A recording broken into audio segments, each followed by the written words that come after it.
Day in my life as a content creator, samahan niyo ulit ako sa aking panibagong vlog. So for today's video, ito nga yung ganap ngayong araw mga ka-views.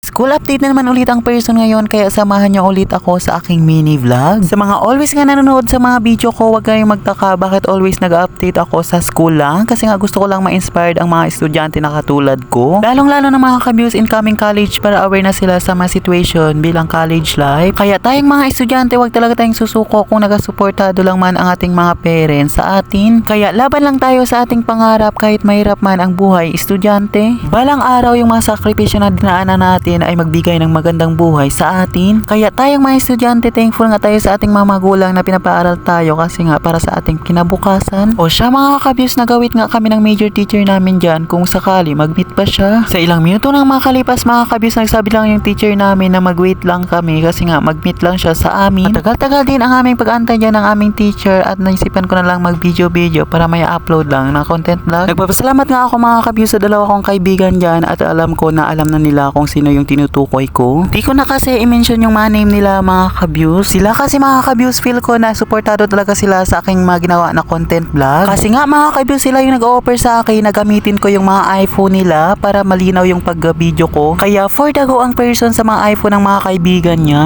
Wala talaga ako masasabi sa mga kaibigan ko kasi nga sobrang bait nila. O siya mga ka-views, dyan na nga yung teacher namin at nag-start na yung klase namin. Magbigay nga pala ng exam ngayon ang teacher namin, kaya for the go ang mga person. Prepared na nga yung mga mata namin dyan para mangopya at ayan nga nagsimula na nga kami. Ito nga talaga mga kabis ang pinagbabawal na teknik, kaya for the go para mangopya lang. Pero hindi naman talaga kami nagkakopyahan kasi nga may utak lang naman kami na ginagamit. Pero hindi talaga maiwasan ang pagkopya kasi nga may matamad ng mga estudyante kapag hindi nga nakapag-review at nakapag-study. Nauna na nga kami mag-answer ng exam dyan at ayan nga, lumabas na kami. Ito ngang video na to ay late upload po. Kung nagustuhan mo tong video na to, maaari ka bang mag-like and comment lang? Malaking tulong na nga ito sa akin. So ito lang for today's video. Salamat sa inyong mga suporta mga ka-views. Ayan lang. Bye-bye!